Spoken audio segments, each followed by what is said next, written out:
Hello friend. तो आपके सामने लेकर आ गए हैं ये इरिगेशन का लेक्चर नंबर 23 है। कौन सा थे? Lecture number 23। और एक्सपेक्ट करता हूँ कि आपने ये प्रीवियस वाला लेक्चर्स देखा होगा, ठीक है, जिसको मैंने बहुत अच्छे तरीके से समझाया था कि सील्ड नॉट स्कोरिंग थियरी का क्या है रोल, ठीक है, और इसके बारे में बताया भी था, ठीक है, ये सारे, ठीक है। फिर बाद में ये कंडीशन सारे कुछ मैंने ऑलरेडी आपको बता के रखा था, ठीक है। चलिए आगे ये क्वेश्चंस देख लीजिए, इस क्वेश्चन को हमें सॉल्व करना है, ठीक है। तो आपके सामने ये क्वेश्चन है, क्या बोला है? An online irrigation canal has two bed and side component cohesion less material है, ठीक है, कोहेजन लेस मटेरियल है। कोहेजिव लेस मटेरियल कौन सा होता है? ठीक है, सैंड होता है, ये याद रखिएगा। Having a mean diameter 6 mm, देखिए मीन डायमीटर दे के रखा है 6 mm, क्लियर, ठीक है। एंगल ऑफ इंटरनल फ्रिक्शन जिसको 5 से इंडिकेट करते हैं वो देके रखा है आपको 40 डिग्री देके रखा है। विड्थ ऑफ द चैनल देके रखा है, ठीक है, चैनल का विड्थ कितना है 5 मीटर। और साइड स्लोप जो देखेंगे तो ये है, ये आपको ऑलरेडी पता होगा कि ये जो 1.5 है उसको कैपिटल एन से इंडिकेट करते हैं, ये भी ध्यान में रखिएगा, ठीक है। डिटरमाइन क्या करना है? Discharge date can admitted into the canal, ठीक है, वो डिस्चार्ज बताना विदाउट सेडिमेंटेशन, कोई एनी सेडिमेंटेशन मूवमेंट ना हो, ठीक है। चैनल बॉटम स्लोप ये देख रखा है, एस की वैल्यू 1/5000 और ये एन देख रखा है 0.025, ठीक है। तो चलिए वन बाय वन इस क्वेश्चन को सॉल्व करते हैं, ठीक है। क्या देके रखा था? देखिए डी की वैल्यू जो है वो हमने सॉल्व करके रखा था पहले, ग्रेटर होता है कितना से? 11r/s से, क्लियर। अब यहाँ पे वैल्यू पुट करेंगे, देखो डी की वैल्यू 6 दे के रखा था, ग्रेटर होना चाहिए 11 × r पता नहीं है, और s की वैल्यू 1/5000 है, क्लियर, दे के रखा था, यहीं पे दे के रखा है, क्लियर। अब r की वैल्यू अगर पता करना है तो बाकी सबको ट्रांसफर इधर कर दो, r देखो लेस देन का सिंबल है, ऐसे कर देंगे, ठीक है। और कितनी वैल्यू है? देखो 6 में ये 5000 का मल्टीपल होगा और 11 डिवाइड होगा, तो वैल्यू कितनी आ जा रही है r की? किससे लेस देन होना चाहिए? 2.72 मीटर से कम होना चाहिए, क्लियर। समझ में आ रहा है बात? ठीक है, क्लियर ना? आइडिया मिल रहा है? चलिए बहुत बढ़िया, ठीक है। तो ये आ जाता है, एक्चुअली क्या किया गया है, थोड़ा सा ये मीटर क्यों मैंने लिखा, यहाँ पर ये 6 mm है, यहाँ पे डी देखेंगे तो कितना दिया है? 6 mm दिया है। अच्छा इसको मीटर करना होगा तो 6 × 10⁻³ करेंगे तब मीटर होगा, तो यहाँ पर -3 का मल्टीपल करना पड़ेगा, तब जाके ये मीटर में आ गया। अब आर की वैल्यू या तो 2.72 से बराबर हो या तो उससे कम होना चाहिए, और ये आर क्या है? हाइड्रोलिक रेडियस है, ठीक है, ये आइडिया है आपको। चलिए अब हम क्या करते हैं, थोड़ा सा कॉन्सेप्ट लगाते हैं कि ताकि आपको आइडिया मिले। इसके पहले फॉर्मूले हमने प्रूव किए थे, याद होगा शायद, तो ठीक है, शायद ये साइड वाला रह गया होगा मेरे ख्याल से, जो इंटरनल फ्रैक्शन और बेड स्लोप वाला था, देखो तो हाँ रह गया था शायद, ठीक है, लिखा तो है लास्ट में, वही लिखा है, ठीक है, इरोजन वाला, हाँ ये लिखा हुआ है, ये फॉर्मूला देखिए, ये फॉर्मूला दिख रहा है, इस फॉर्मूले की मैं बात कर रहा हूँ। तो ये फॉर्मूला आपको यहाँ तक तो आपको आइडिया मिल गया पहले तो, उसके बाद मैं ये फॉर्मूला लिख रहा हूँ, देखिएगा क्या फॉर्मूला था? 0.75 tau zero less than equal to tau C dash. अब इसकी वैल्यू भी थी, क्या थी? ये 0.75 है, टाउ जीरो की वैल्यू जो है वो gamma W into R into S less than equal to है, इसकी value gamma W into D upon 11 और √1 minus sine square theta upon sine square phi है, क्लियर। ये है, ये वैल्यू को हमें सॉल्व करना है, ठीक है। सारी वैल्यू यहाँ पे 1 बाई 1 करके पुट कर देता हूँ मैं। देखो ये तो है आपका 0.75 गैमा डब्ल्यू की वैल्यू, अच्छा दोनों तरफ गैमा डब्ल्यू कैंसिल हो गया। अच्छा आर की वैल्यू को आर ही रहने देते हैं, एस लिख देता हूँ 1/5000, ठीक है। यहाँ पर डी जो है वो कितना है? 6 × 10⁻³ मीटर में कर दिया, यहाँ 11 हो गया, और यहाँ पे 1 माइनस साइन स्क्वायर, देखो यहाँ पे वैल्यू इसकी दे के रखी है, ठीक है, कितनी वैल्यू है? थीटा की वैल्यू। अब थीटा की वैल्यू ये जो वैल्यू है थीटा का, वो हमें क्या करना पड़ेगा, कैसे फाइंड आउट करेंगे? जो थीटा है वो वैल्यू कैसे फाइंड आउट करेंगे? देखिए क्वेश्चन के अकॉर्डिंग अगर हम थोड़ा सा ध्यान दें तो मुझे थीटा की वैल्यू जो है वो कितनी होगी, ठीक है। ये क्या है, चैनल साइड स्लोप है ना थीटा, चैनल साइड स्लोप। और चैनल साइड स्लोप की वैल्यू अगर आप निकालते हो साइड स्लोप, तो 1 × 5000 है, ठीक है। और टेन थीटा के हिसाब से अगर थीटा निकालोगे तो टेन इनवर्स 1/5000 के हिसाब से निकालोगे तो आ जाता है 33.63 आ जाता है। क्लियर। और यहाँ पर साइन स्क्वायर ये तो 40 डिग्री दिया था, ठीक है। अब उसके बाद से क्या करेंगे, पूरी कैलकुलेशन करेंगे तो आर ही है ना, तो आर की वैल्यू कितनी आ जाएगी 1.837 मीटर। अब देखो एक आर की वैल्यू यहाँ पर ऊपर है 2.72, और ये जो आर की वैल्यू अगर क्या हो जाती है, कम आ जाती है उससे, तो इसको हम क्या कर देते हैं, अडॉप्ट कर लेते हैं, ठीक है। तो ये मेरा क्या हो गया, let us adopted R equal to 1.837 metre. Okay, अब आगे क्या करते हैं, वेलोसिटी का फॉर्मूला लगाएंगे, ठीक है। वेलोसिटी v इक्वल टू क्या फॉर्मूला था, 1/n r पर 2/3 पावर और s पे 1/2 पावर।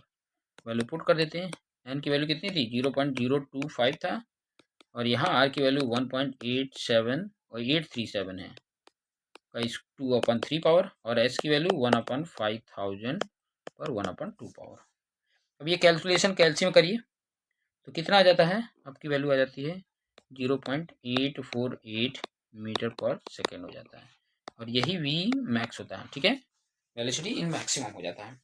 अब अगर मुझे डिस्चार्ज फाइंड आउट करना है, थोड़ा देखिए, डिस्चार्ज इक्वल टू क्या होता है, एरिया इंटू वेलोसिटी मैक्सिमम, ठीक है। अब एरिया और चाहिए वी, तो मुझे निकल ही गया है, मुझे एरिया चाहिए, तो एरिया कैसे मिलेगा, देखो एरिया का फॉर्मूला होता है B plus N Y into Y.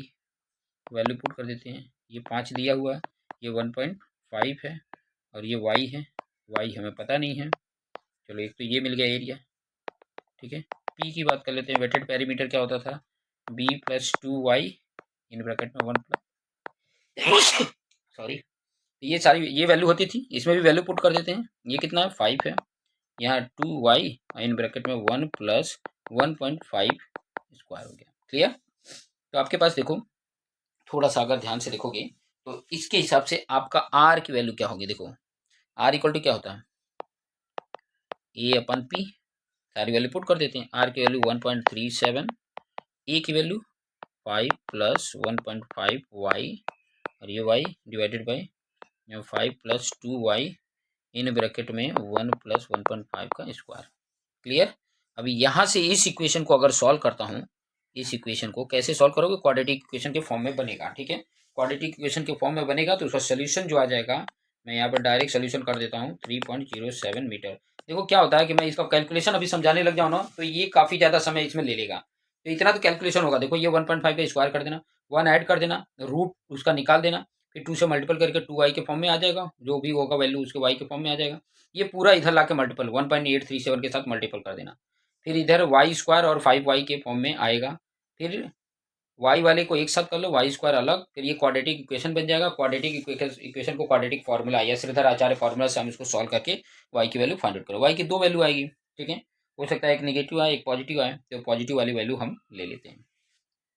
Clear, y मिल गया। और y की वैल्यू जब मैं a में पुट करता हूँ, a में, ठीक है, तो मेरी a की वैल्यू आ जाती है, कितनी आ जाती है देख लो, कितना था 5 + 1.5 वाई इंटू वाई था, वैल्यू पुट कर दो 5 + 1.5 इंटू 3.07 और मल्टीपल में 3.07, और ये कैलकुलेशन में कितना आ जा रहा है 29.48 आ गया मीटर स्क्वायर। अब मैंने ये जो वैल्यू है वो यहाँ पर रख देना है, जो सारी वैल्यू फाइंड आउट किया है, इसकी वैल्यू 29.48 और इसकी वैल्यू 0.848 है, मल्टीप्लिकेशन करने पे कितना आ जा रहा है 25 मीटर क्यूब पर सेकेंड, और यही फाइंड आउट करना था मुझे। क्लियर, ये मिल गया। बार बार वो चीज़ों को थोड़ा सा वैल्यू देखो, ए है फिर पी है और आर है, इसके बेस पे जो अननोन है, जैसे कि डेप्थ की बात कर रहे थे, वो हमें मिल जाते हैं, ठीक है। आइडिया क्लियर हो रहा है, बात क्लियर हो रही है। चलिए अभी बहुत इंपॉर्टेंट जो पॉइंट है वो मैं आपको बताने वाला हूँ, वो है economic justification for lining canal. Economic justification समझ रहे हो, इकोनॉमिक जस्टिफिकेशन का मतलब कि ये जस्टिफाई कर दे कि मैंने जो स्ट्रक्चर बनाया, लाइन कैनाल जो बना रहा हूँ कंक्रीटिंग का करके मैं बना रहा हूँ, तो वो बेनिफिट है या नहीं है। ऐसा ना हो कि मैं उसको बना के और कर्जे में डूब जाऊँ। तो वो जस्टिफिकेशन यहाँ पर हम देखने वाले हैं।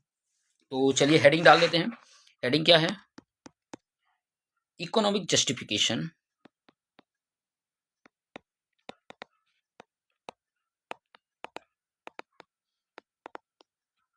For lining canal.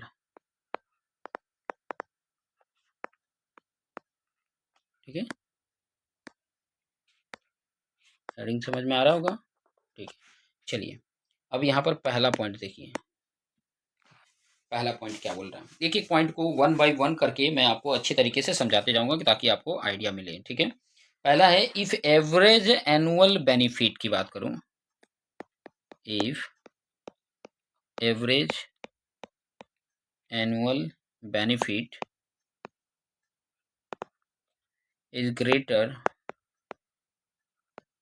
greater than average annual investment, then lining canal is beneficial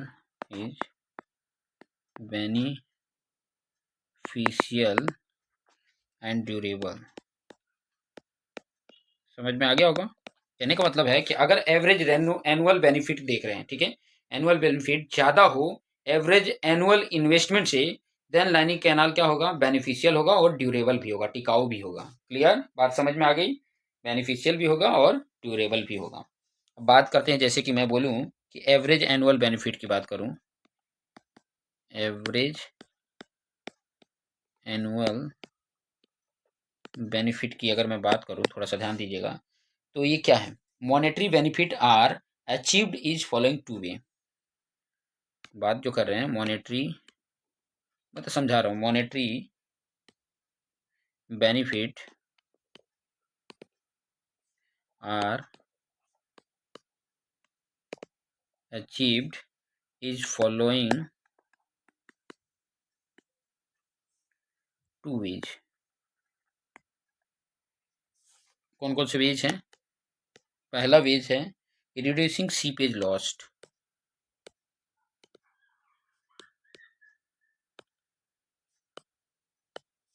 और दूसरा बेनिफिट क्या है, reducing maintenance cost.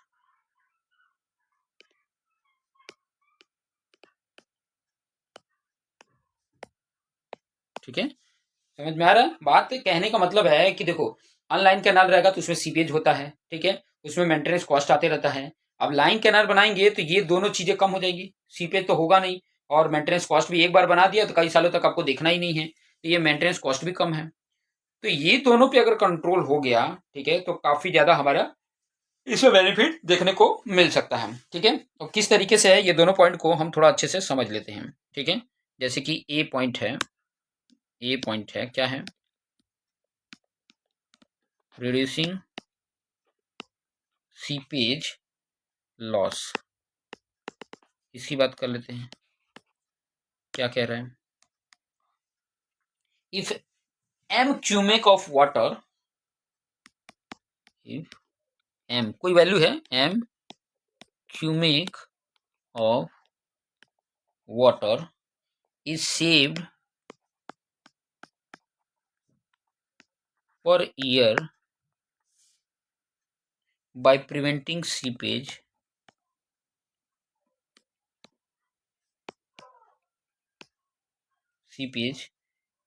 and it's sold to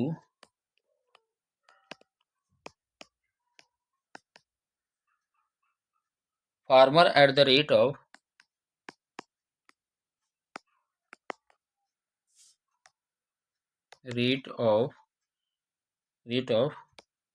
R1 rupees per cubic, then total annual saving, then total annual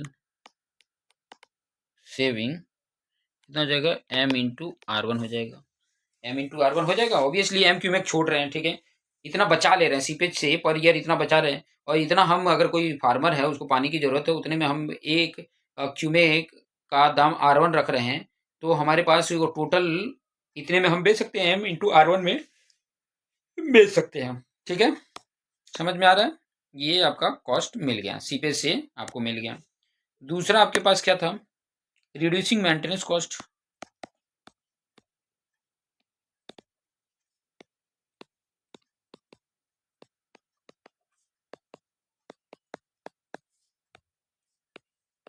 reducing maintenance cost, अब maintenance cost को भी थोड़ा सा देख लेते हैं, ठीक है, मेंटेनेंस कॉस्ट को भी देख लेते हैं। If rupees per annual per annum is maintenance cost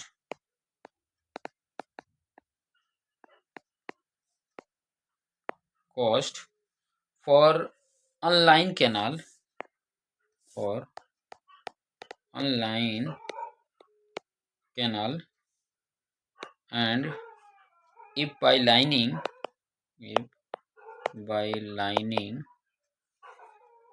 it fraction p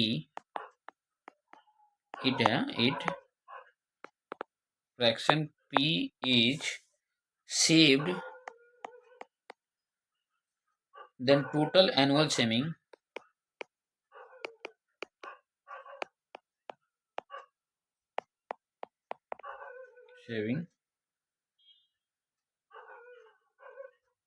अच्छा यहाँ पे लिखना था, if R2 per annum is maintenance cost for online canal, if by lining it fraction p is saved then total annual saving क्या हो जाएगा, PR2 हो गया, ठीक है, PR2 हो गया। अब यहाँ पर टोटल एक तरह से अगर आप थोड़ा सा देखेंगे, PR2 हो गया, P जो होगा वो 40% से कम भी होगा, ये भी थोड़ा सा लिख लीजिएगा, P जो होता है वो 40% से कम ही होता है, ठीक है, ऑलवेज 40%। तो टोटल बेनिफिट की अगर बात करें, टोटल बेनिफिट्स, एनुअल बेनिफिट्स की बात करें, जिसको मैं B लिख लेता हूँ, MR1 प्लस PR2 हो गया, ठीक है, ये आ गया, क्लियर, ये आ गया। अब हम निकालते हैं expense.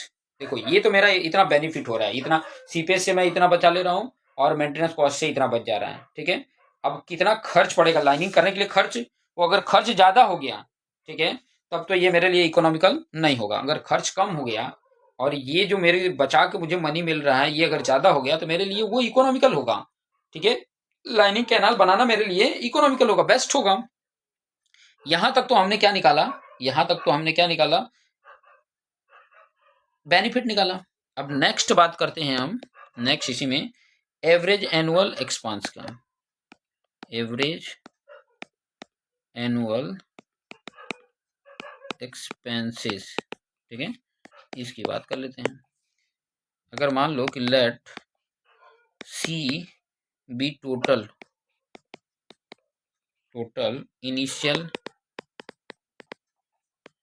Capital required for lining canal, required for lining canal and life period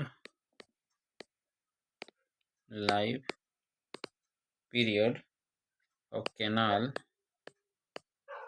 is y year, ठीक है, ठीक है। तो देन एनुअल कैपिटल एक्सपेंस क्या हो जाएगा,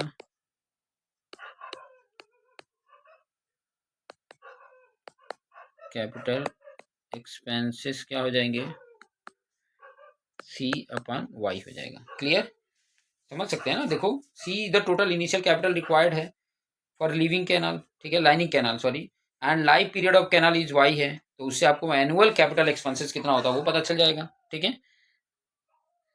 since lining canal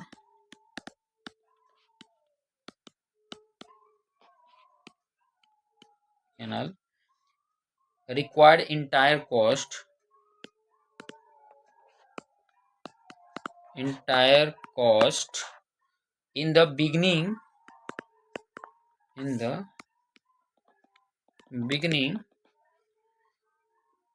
so less of interest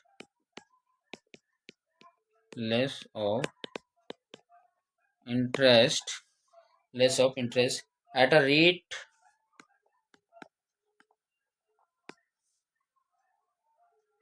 also take place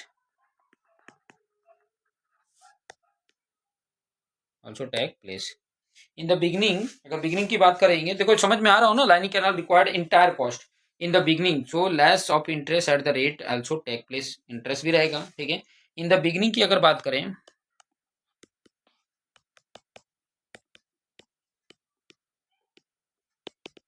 in the beginning loss is on rupees C, whereas at the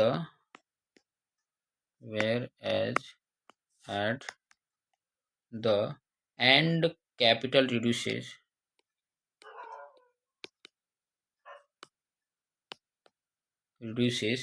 to zero,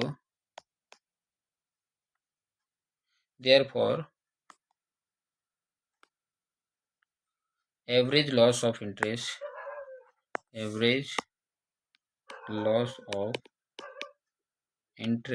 क्या होगा, C बाई ये 2 होगा, ठीक है, और इंटू R बाई 100 हो जाएगा।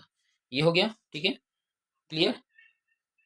तो टोटल इन्वेस्टमेंट पर एनम अगर बात करेंगे, टोटल इंटरेस्ट, देखो आपको पहले नंबर तो C बाई वाई आपको क्या मिल गया, एनुअल कैपिटल एक्सपेंस मिल गया, और उसके ऊपर इंटरेस्ट आएगा, ठीक है। अगर मान लो कि R रेट ऑफ इंटरेस्ट है तो C बाई 2 का उसका 50%, ठीक है, का हमने ले लिया, ठीक है, परसेंटेज में। अब टोटल इन्वेस्टमेंट पर एनम क्या हो जाएगा, दोनों ऐड कर देंगे, टोटल इन्वेस्टमेंट पर एनम क्या हो जाएगा, एक तो आपका C बाई वाई है, प्लस यहाँ C by 2 into R by 100 है, ये हो गया। और ये है आपका, इसको CT ले लो, ठीक है, टोटल कॉस्ट, ठीक है।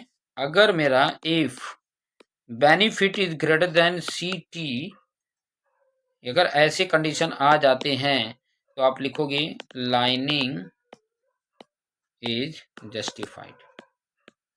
कहने का मतलब है जो मेरा इन्वेस्टमेंट है और जो बेनिफिट होने वाला है वो इससे ज़्यादा अगर हो रहा है, एनुअल की बात कर रहे हैं, तो क्या होगा, मेरे लिए बेनिफिशियल होगा, जस्टिफाइड होगा। क्या होगा, जस्टिफाइड होगा, अदरवाइज जस्टिफाइड नहीं होगा, ठीक है, समझ में आ रहा है। तो लाइनिंग मेरा क्या होगा, जस्टिफाइड होगा। आइडिया मिल गया, ठीक है। तो ये जो पॉइंट मैं बताना चाहता था ये पॉइंट है, ठीक है। अब इसी के बेस पे आपके पास एक क्वेश्चंस मैं कराऊंगा, ठीक है, तो क्वेश्चंस कि ताकि आपको और अच्छे से आइडिया मिल जाए, ठीक है, और अच्छे से इसमें हम आइडिया बेहतर तरीके का आइडिया को देख सकें, तो ठीक है। तो एक शॉर्ट वीडियो मैं इसके नेक्स्ट लेक्चर में एक शॉर्ट वीडियो बनाऊंगा, 23 है 24 में एक शॉर्ट वीडियो रहेगा जिसमें मैंने क्वेश्चन पहले लिख के फिर बाद में सोल्यूशन आपको बताने हैं, तो वो इसके बाद का मेरा वीडियो रहेगा, ठीक है। तो देखते रहिए और अपने जो दोस्त मित्र हैं उनको शेयर करना ना भूलें, ठीक है। तो थैंक यू।